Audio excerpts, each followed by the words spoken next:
Karon nga gabi mga kapaglaom, aduna na usab kitay bag-o nga topic nga atong dadon, nga akong ipahat kaninyo niini nga gabi. Dinhi sa atong programang PS I Love You or Love in the Book of Psalms, niini nga takna ang akong pagadalon kaninyo mao ang Love and Prayer for Enemies in the Book of Psalms. Love ang gugma o mga pag-ampo dinha sa atong mga kaaway dinha sa sinulat sa Salmo. So niini nga taknas gabion magsugod kita pinagis pag-ukab sa atong balaan nga kasulatan. Kung kamo mga kapaglaom naa dinha kaninyo ang balaan kasulatan, atong ukbon kini. Sa dili pa mga kapaglaom, usa ka tawo nga giila sa ibabaw sa kalibutan mao si John Moscheta Jr. Gitawag siya og motor mouth kay siya maoy pinakapaspas mulitok nga tao sa ibabaw sa kalibutan ug didto sa Amerika. Usa siya ka singer ug usa pud siya ka spokesman ug paspas kay siyang musulti mga pinangga nga mga kaigsuonan. Siya na involved sa daghan kayo nga mga commercials diha sa TV ug sumala sa usa gayud ka report ang iyang mahimo paspas kayo kay ang usa ka awit iya lang nang isulti within 20 seconds ug imong hinahinayon mga kapaglaom mahimo gyud nga makita gyud nga insakto walay sayop ang iyang gipanulti. 500 words per second kakuyaw mga kaigsuonan. Naatingali uban nato 1,000 words per second. Makahinumdum ko sa una sa akong classmate. I don't know kung asa na siya karon pero amo siyang gihinganlan og si Taratitat. Nganong amo siyang gihinganlan og Taratitat mga kapaglaom. Tungod kay grabe kayo siya musulti. Grabe kay iyang baba. Piti-piti lang ang iyang baba mga kaigsuonan. Karon nga gabi maghisgot kita mahitungod sa atong mga pulong. Dili papaspasay og sulti. Dili pahinayay pagsulti. Nagtuo ko nga daghan kanato ang usagayod ka tawo nga makapadasig sa uban. Pero adunay panahon nga dili usab mahimuot ang Dios. Tungod kay ang tawo makasulti og dili maayo, labi na gayod mahimong usa ka butang nga makadaot ngadto sa iyang isig ka tawo. Niini nga taknas kabihon atong ablihan ang Book of Psalm chapter 109 verse 1, 2, and 3, and 4. Nagingon ang mga pulong diha sa Biblia, My God, whom I praise, do not remain silent. For people who are wicked and deceitful have opened their mouths against me. They have spoken against me with lying tongues. With words of hatred, they surround me. They attack me without cause. In return for my friendship, they accuse me. But I am a man of prayer. I like the last praise ni ini nga verses mga kapaglaom og mga higala. But I am a man of prayer. Ako yung nakita nga si Haring David, usag yun ka mainampuon. Kay sa balaang kasulatan, 150 chapters ang iyang nasulat sa pagdaig sa Ginoo og sa pagampo sa Ginoo mga kapaglaom og mga higala og mga kaigsunan. In James chapter 3 verse 5 nagaingon, a tongue is a small part of the body, but it can boast about doing great things. A big forest fire can be started with only a little flame. Gamay ra kayo usahay mga kapaglaom o mga higala, pero makadagkot ni, makasunog ni, o usa kalapad kaayo nga kasagbutan o kakahuyan. Karon ra bang panahon na?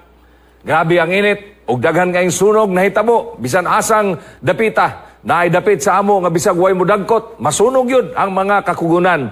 Tungod kay ang hangin mohuyop-huyop, unya magbangka ang kahoy, unya mo spark, daghan ang masunog ang kalayo, hilabihan gayod.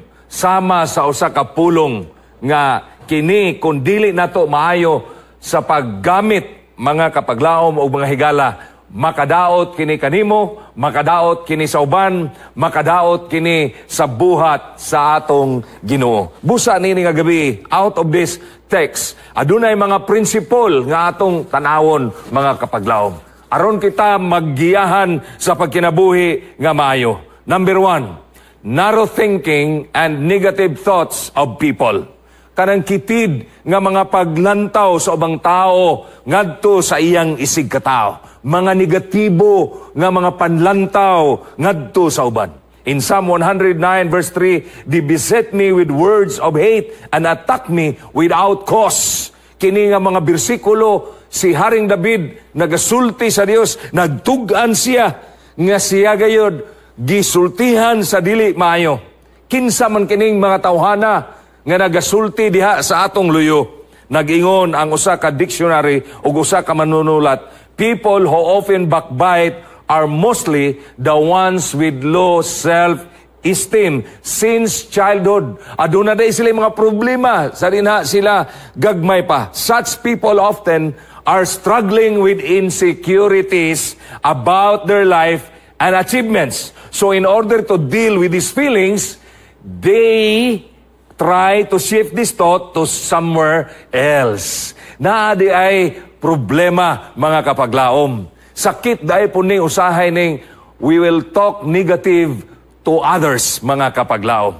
Karong mga panahon na kita makadungog sa mga term nga gitawag og marites. O maadto ka sa internet, magsulat kag marites, mga kapaglaom, imong makita nga ang marites, usa ka tao nga siya gayod maghatud og mga balita. O ang iyang ginasulti, dili na makaayo sa tao. Dinhi nakita nato nga ang Dios aduna gayoy dako kaayo nga pag-protect sa imo og sa ako nga kinabuhi. Giapil sa Dios sa iyang kabalaoran. And God's law is clear. In Exodus chapter 20 verse 16, nag-ingon ang Diyos, "You shall not give false testimony against your neighbor." Ayaw pagbaton og bakak o pagsaksi og bakak sa imong isig katao. Giapil gyud na sa Ginoo sa napulo kasugo. Nganong iyamang giapil, mga kapaglaom, sa napulo kasugo? Tungod kay kini dili gayod maayo nga mga butang sa unahan. Kay ang tao gyud mahitabo manglibak gyud. Ang tao mahitabo mudaot gyud. Ang tao mahitabo muhatag yung dili maayo ngadto sa uban. A false witness is among the 6 things God hates. King Solomon says, false testimony is among the things that defile a person. Mao na'y giingon ni Jesus, mga kapaglaom. 6 things nga dili gyud ganahan si Haring Solomon ug ang Dios mismo dili ganahan, mga higala, mga kaigsunan. So, the commandments against false testimony is seen as natural consequence of the command to love your neighbor as yourself. Mauna nga kon atong higugmaon ang atong silingan, dili ta magbaton og bakak or saksi o bakak, bato kanila. Why? Because they undermine the foundation of covenant with God. Unsa man ning covenant, mga kaigsonan? That we should love one another. Nagdugang pa, knowing state as fact that which is untrue, begin or perpetuate a rumor. Kanang mga nadungog lang nato nga wala takabalo unsa katinuod by lying about a person, thing, or event. They collaborated to bear false witness against the innocent financial officer, which effectively ended his career. Sahay atong itabi ang usa ka tawo mauna tungod kay siya naunsa siyang kinabuhi. So by this, mga kapaglaom, kita gayod makabantay ni ana. Og sumala sa mga pulong dinha sa dictionary, ang mga pulong nga sama-sama ni ining gitawag na tog false witness, gitawag na siya disinformation.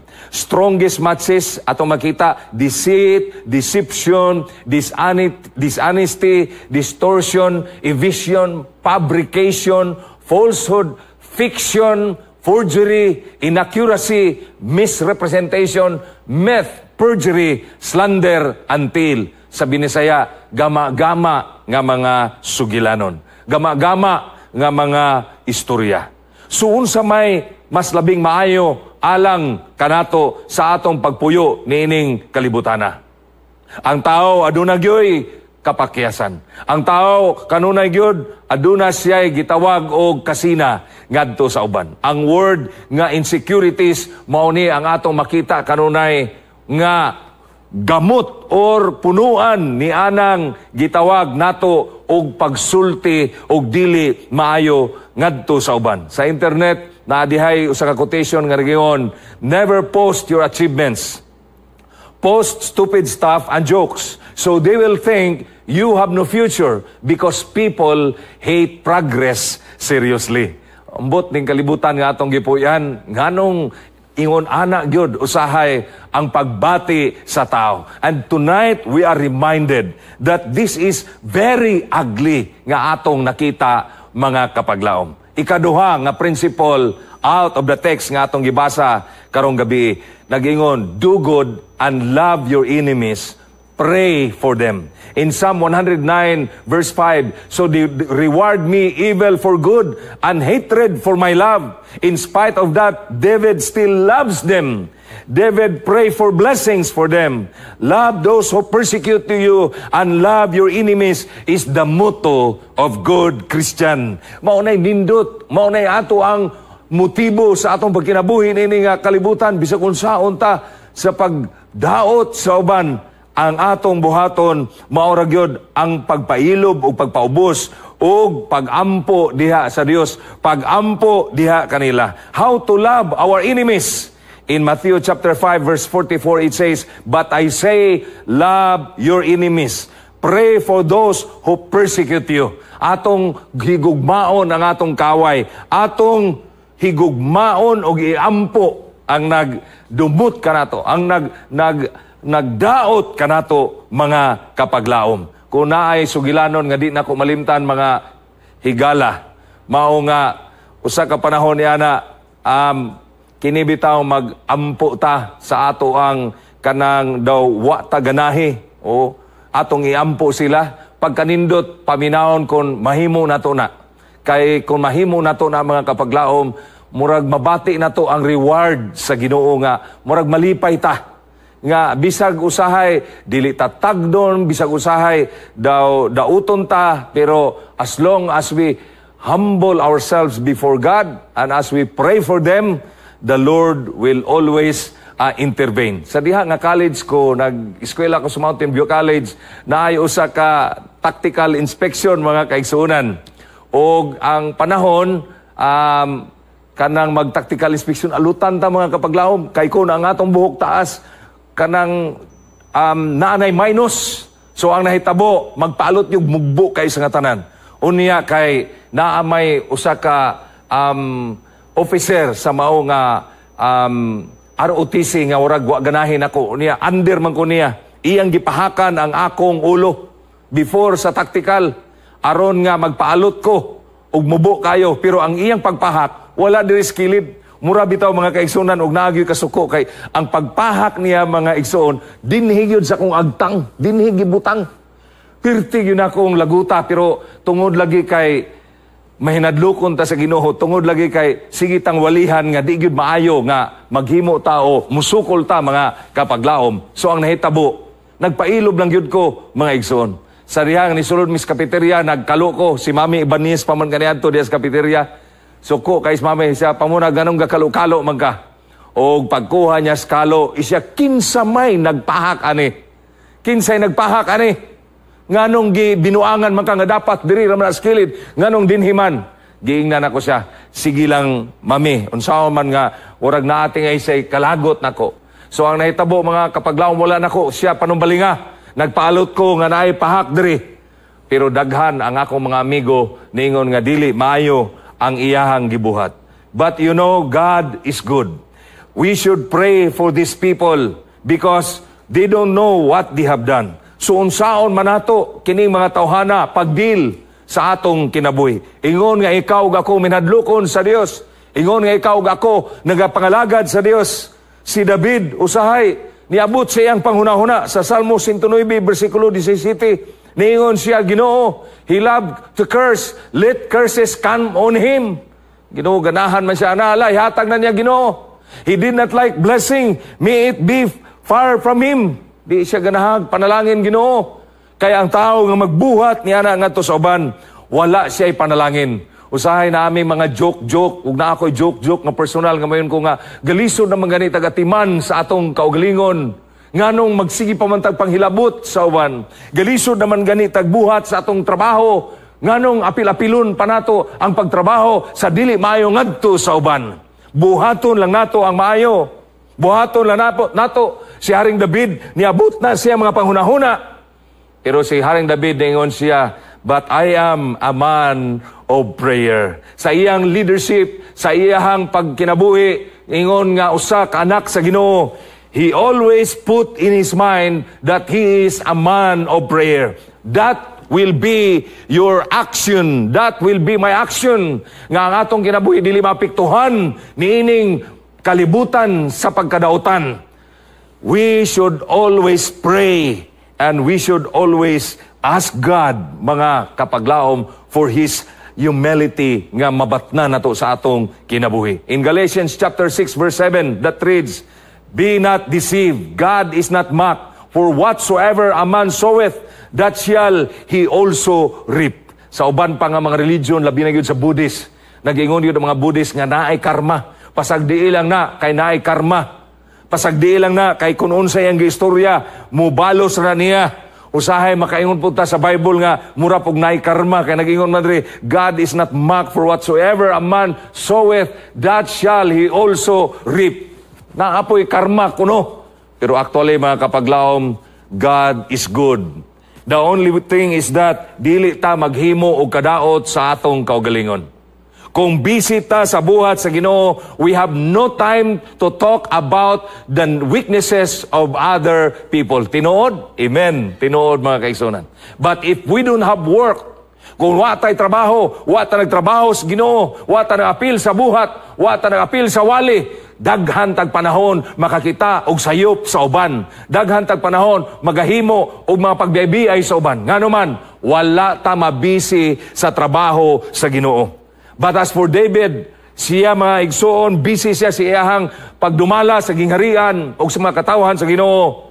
He prayed for them. Kay nakahibalo si David nga dili siya maoy makaluluoy ni anang plastara kundili kadtong mga tao nga wala gayod malipay tungod niya. Kung ikaw mga kapaglaom, istoryahan, don't retaliate. Sumala sa 1 Peter 3 verse 9, never retaliate when people say unkind things about you. Pay them back with a blessing and God will bless you. Pagkanindot ni ining pulunga, daw dili ko katuo nga ang Dios ug ang iyang kinaiya, usa gayod ka kinaiya nga wala gayoy ikasaway. Ug gihandom nato ni nga makadungog tag mga negative nga mga words, mga negative nga mga pulong against us, dili ta mobalos. Na ako'y jutay nga gibutang diri that if what this said is true para nako, then change it and don't retaliate. Kung pagsulti nila ako nakita nga tinuod, nganong masuko man ta. Pero if it's not true, kung dili tinuod, ilang gisulti diha kanimo, dili tinuod, nganong masuko man pud ta. Nga dili man tinuod. You know, toxic people want you sick only. Gusto lang sa ubang mga tao nga magsakit ka. Gusto sa ubang tao nga dauton kanila. Aron ka mawad-an sa imong gana, sa imong kinabuhi. And that is the work of the devil. That is the program and the propaganda of the enemy of God. Iyatang ipadiscourage, iyatang dauton, ingnon pataniya, Pastor Pamunag, you are too much. Ang Dios dili na makahimo sa pagpasaylo kunimo sa dihang ikaw nakasala. That too much kay imong gibuhat, hilabihan na. Ang langit dili na para nimo. Idiskuryo ta sa kaaway mga kaigsunan. Ang imong gibuhat dili maayo, ang imong gibuhat wala na paglaom. Mao na buhaton sa kaaway sa Ginoo. But to tell you, my dear brothers and sisters, God is always there for us. Ang Dios makiguban kanato, ang Dios mutabang kanato. Ang ato lang buhaton, muduol ta kaniya and say our prayers, mga kapaglaom o mga kaigsunan. Spreading lies will kill thousands of people. sa human gayud sa gubat, mga kapaglaom, daghang mga Chinese niadto sa Russia. And you know what's the propaganda of the Russian people? Kay tanaw nila murag daghan mga Chinese ilang dapit. Kay bisan diri sa ato naman mga Chinese, bisan asa kamo adto sa ubang lugar na mga Chinese, nagbuhat-buhat ang mga Russian og sugilanon nga ang Chinese mo invade sa kalibutan ug nasuko ang ubang mga Russians. Mabasa ninyo na sa Chicken Soup for the Soul. O gunya mga kapaglawom o mga kaisunan, ang nahitabo, gipamatay sa mga Russians ang mga Chinese. O tungod niya na nga propaganda, daghang mga Chinese na wadaan sa kinabuhi, tungod lang sa gama-gama nga sugilanon sa uban, o daghan ang mga kinabuhi na kalas. In Psalm 145 verse 21, my mouth will speak the praise of the Lord, and let all flesh bless His holy name forever and ever. God made our mouth to praise Him. God made our tongue to give honor and glory to God. Bisan si Haring David, in the book of Psalm, all the verses from chapter 1 to chapter 150, all our praises, all our worship, all is adoration before the God on high. Kaya ang ato ang mga kapaglaom, mga kaisunan, kini gibuhat sa Dios aron sa pagdaig, aron sa paghimo og panalangin ngadto sa uban. So with that, I like David so much. Abi ninyo akong utruhon, always love and pray those people. Always love and pray for those backbiting people. Always pray for them nga makausab sila sa ilang kaugalingon. Naay usa ka pastor nga ako yung usa ka gitawag na kog model. Kato si Pastor Baliton. Kay usaday ka panahon ni ana, samtang siya nagwali, na ay hubog, misaka sa pulpito. Human gyud siyang wali. Unya samtang gaampo siya mga kapaglaom, ni duol ang hubog ug unya ang mga tao naglantaw, ang uban nagpiyong wa kakita, samtang gaampo sila, hunahuna sa hubog. Nagampo, wa ni kakita, gisumbag kuno sa hubog. Pagsumbag sa hubog, gidawat man mga igsoon kay si Pastor Baliton, naman po nahibawan gamay, gidawat mga kaigsuonan o giitsa in taon ang ubog dito sa lahus, dito sa stage o lukapa dito sa ubos. In taon, perting sakita kayo tingali to kay hagbong mo dito sa ubos. O niya, naingon ng mga kaigsuonan, Pastor, pastilang, kuyawa na mo, Pastor. Abi na mo og maigo na gyud ka sa kinubo, pero nganong wa man gyud ka naigo, Pastor, sa diha ngagi sunto ka atong hubog. Ingon na siya, wa ko naigo, Brad, kay akong gisunod ang gisulti sa Biblia, watch and pray. Magbantay po di ay ang usa ka mata ko, no, watch and pray. Ang usa gapiyong, pero ang usa watch. Gatanaw kay naa po di ay mga butang nga atong bantayan, labi na gyud sa kaaway sa Ginoo. Nga moabot gani ang yawa, mooy mo sulay kanato, suklan aron mo kratil og dagan. Kung naa magaling mga tao nga maghimo og mga pagkadautan, di alang kanato, dili kinahanglan pa nga magdalatag daghang mga armas. Dili na kinahanglan magdala patag kanyon, magdala tag tanggidigira. Ang atong gikinahanglan ang grasya o kaluoy sa Dios uban sa iyang pagkaminubsanon, aron kita magkinabuhi nga malampuson diha kaniya. Mao mga kapaglaom nga niini nga gabi, we need to pray for blessing alang kanila. In Psalm 109 verse 4, for my love, they are my adversaries, but I give myself unto prayer. Usa sa akong mga techniques sa akong pag-ampo, labi na gyud tong mga katawhan nga murag dili kayo sila kauyo nato, kay naa magyud. We cannot please everyone. Ang ginabuhat ako, Ginoo, panalangini siya og daghan. Padatua siya, Ginoo, unya tagai pug ko gamay. Mao na akong techniques kinabuhi. Tagai siya kaalam, Ginoo, pero tagai pug ko gamay. Kayo sayang atong mga pag-ampo na sintro lang sa atong kaugalingon. Wala ta makasubay diha sa insakto nga pag-ampo. Basin unya maparihat ang Haring David nga gusto unta niya nga tungluhon ang maong mga tao apan siya niingon, ako usa ka tao nga mainampuon. Ikatulo, mga kapaglaom o mga higala, judgment against backsliding. In Psalm 110 verse 6, He will execute judgment among the nations, filling them with corpses. He will shatter ships over the wide earth. mga kapaglaom, God will bring judgment to this world. We need to change our strategy. We need to change our life, the way we talk with other people.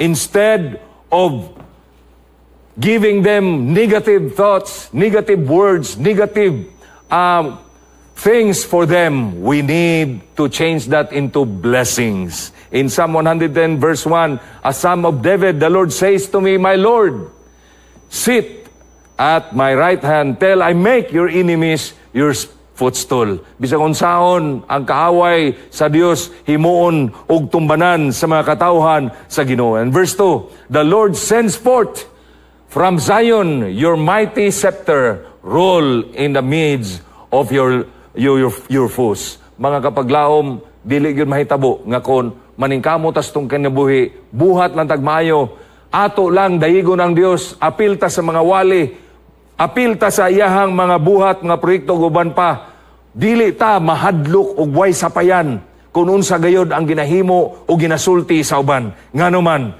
kay nasayod ta kung unsa ang atong giapilan. Kay nasayod ta kung unsa ang atong ginabuhat. O dili taangay mabalaka, bisan unsay isulti sa uban. You know, kining mga marites, grabe gini sila og mga pinulungan.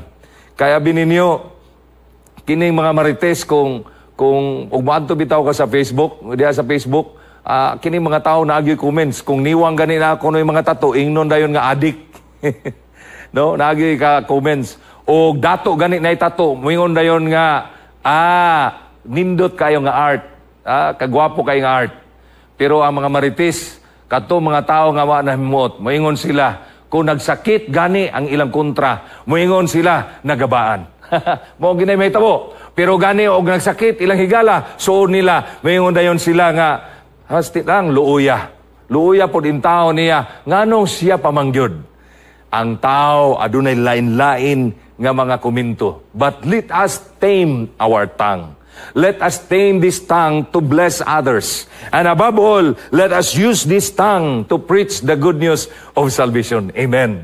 Let us work together as a church nga ang ato tanang mga pulong makahatag og kinabuhi o makahatag kanato og kinabuhi nga walay katapusan. Kinabuhi nga maayo ngadto sa uban. Nahinumdum ko mga kapaglaom, usa sa mga reason nga na pastor ko, ang usar gyud sa reason mga kaigsunan nga di na ko malimtan, usaha si Pastor Paulo, Pastor Nelson Paulo. Dito siya district leader sa Amua, dayon sa dito siya sa district leader siya sa Amua. Usa ka adlaw niya na, wala ko ning simba, gipangita ko niya, niingon siya sa akong inahan, sister, asa man ang imong anak? Og niingon ang akong mama, pastor, wala ni simba, 2 hours balay. Og naingon ang si Pastor Paulo, sister, pasimbaha siya karong hapon kay naa ko'y istorya niya. Og pagkahapon, nisimba ko kay giingnan makos kong mama nga simba gyud kay nangita si pastor nimo. Og pagsimba na ko mga kaigsunan, sa diha nga iya ko nakitaan, niingon siya, kining bataa magpastor ni. Kuyaw nga pulong mga igsoon, gamay ra kayo. Pagsulti niya ni ana, nahangad ko sa langit o niduko ko mga kaigsunan, posible ako ning tuhuan kay ang nagsulti pastor god. Uni ang iyang pagsulti tinudanay. Ako nakita nga hurag siya mo gipadala sa Ginoo. Mao na nga bisag unsa kangit-ngit ang akong kagahapon, pero pagsulti ni Pastor Paulo nga kining bataa magpastor ni turok sa akong unahuna nga magpastor ko og mao to hinungdan nga miadto ko sa MBC og ni eskwela pagkapastor. Let us use our tongue for the glory of God. Let us use our tongue to bless others. And let us use our tongue for every good purpose. Kay nagtuo ko mga kapaglaom, makahatag nato ni kalipay o kinabuhing walay katapusan. Sa katapusan mga kaigsuunan, atong hinumduman nga si David nagingon, ang akong kaaway nagadaot kanako, apan ako Dios, nagaampo ngadto kanila. Mao nay nahitabo nako sa una. Sa diha nga na ako sa distrito, nagtrabaho ko, mga kapaglaom. Dili lalim. Pag-abot yun ako sa distrito, mga pinangga nga mga kaigsuunan, di gyud malikayan nga naagay mga klase-klase sa mga kaigsuunan. Ang uban sa mga kaigsuunan, mag-welcome nato. Ang uban po, pag-abot nato, mayon po dayon nga, pastor, katong nilabay nga pastor, di gini ganahan nato. Nakaingon ko nga pastilan o mawala ko kinitawana, posible po nga, dili po ni, musulti po ni sama ingon ini. Kaya iya mang nahimo nako. Og naagyod sa panahon nga diha, nagpastor ko sa mong dapit. Ang hilabihan na hitabo mga igsoon nga, adunay usa ka kaigsoona nato nga, sige ra jud ko niyag istoryahan. Allah, iya kong istoryahan personal, iya po kong ipanabi dito sa uban, usahay iya pa kong iwali sa promosyon, usahay dito sa iway, makatsansa siya mga kaigsunan. Hala, murag ang iya na lang yun pirming makita, dili na lang yun mayo. Ambot nga nung nagyoy tao nga ingon ana, nga murag nahimo na nilang profesyon, murag nahimo na nilang kinaiya, murag nahimo na nilang batasan. Lisod biya kay nang batasan usbon yun. Nga makakita gyud og bikil, makakita gyud og maot, makakita gyud sayop. Pero abi ninyo mga igsoon, after 11 years, maunay pagkanindot kay nga sugilanon, 11 years ko sa distrito. Sa diha nga gibalhin na gyud ko kay katulong attempt nga ibalhin ko wa magyud madayon kay mo petisyon man ang mga kaigsuonan nga ibilin sa ako sa distrito. Maunay nindot sa petisyon kanang ipabilin sa kapirmi, mo nang naabot ko 11 years. Katapusan na gyud pagka 11 years mga kapaglaom, di na magyud mapugnan. Bisa kung sa petisyon nga ibalik ko, di namang yun, mulakaw namang yun ko. Kadtong tao nga grabe kayo musulti against nako. Kadtong tao nga usay iya pa kong iwali. Kadtong tao mga kapaglaom nga kanunay makakitag negative sa akong kinabuhi. Ni adto gyud sa among balay. Daghan makausuod nga mga kaigsuonan pero wa man gyud ingon nga ni anha gyud niya ingon nga pastor, babay na, mobalhin na gyud ka. Giusa na lang man dito sa usa ka selebrasyon, pero kining tawhana, niadto gyud sa among balay. Unya, nagdala siya dako kay regalo. Og pagdala niya dako nga regalo, mga kaigsuonan, niingon siya sa kuha, pastor, muli na day ka, mulakaw na day ka, gahilak siya mga kaigsuonan. Iyang gitunol ang dako nga regalo, mga kaigsuonan. Unya, niingon siya sa akong nauna, ni ana po ning tawhana, pero niingon siya, pastor, ana ako'y regalo para nimo. Unya labaw gyud sa nga tanan, pastor, pasaylo ako gibuhat. 11 years mga kapaglaom. It's a long years nga grabe ang ako madungog gikan kaniya. Walay mga pagdaig, kanunay lang mga negative nga mga pulong. But in that day nga siya nangay pasaylo na ako mga igsoon, I don't know kung unsa ka iyang una-una nga nung nangay isang pasaylo, pero nako para nako mga kaigsonan, that was the happiest day sa akong kinabuhi. Nga sa dihang miduol siya, umingon siya, pasaylo ako, pastor. And I have nothing to do. Ako siyang giingnan. Brad, dugay na tika gipasaylo. Gani, ako kang giampo. Apan mga kaigsuonan, dili na nato mahimo kung wala ang atong Ginoo. I love this work. And I love our Savior Jesus Christ. And I love my family. And I love this church. And I want to go to heaven. And I love all of us nga makaadto ta sa langit, mga kapaglaom. And I want to be with you, and I want to be with God, nga dito sa gingharian makiguban kaniya sa walay katapusan. Mo hinungdan nga kita gayod mag-alagad sa Ginoo, mag-kinabuhi uban siyang kabubuton, og atong iampo kanunay nga ang Dios kanunay maghatag kanatog kasing-kasing nga mapailubon. Niini nga gabi mga kaigsuonan, ako mohangyoon sa padukos ng mga ulo, mag-ampo ta. Ginoo, salamat kayo. Nga imo akong gitagaag kasing-kasing nga mapailubon. Ginoo, salamat kayo. Nga imong gitagaag kasing-kasing nga papailubon ang imong mga katawhan. Ikaw mo'y among talanawon, O Dios. Ikaw ang among Dios. Dili na mo mahimo kini kung wala ikaw, busa, O Dios. Akong gidala diha karon kanimo sa imong atubangan. Ang tanan nimong mga katawhan, nga ang among mga pulong gamito na mo, O Dios, alang sa pagdaig kanimo, alang sa pagwali sa maing balita, ug alang Ginoo sa pagkinabuhi nga maayo niining kalibutana. Tungod, O Dios, gusto kaming makabaton ni anang kinabuhing walay katapusan. Panalangini ang mga pulong, O Dios, nga magpabilin sa among kasing-kasing o sa among hunahuna. Kining tanan akong giampo sa ngalan ni Jesus nga among bugtong manluluwas. Amen.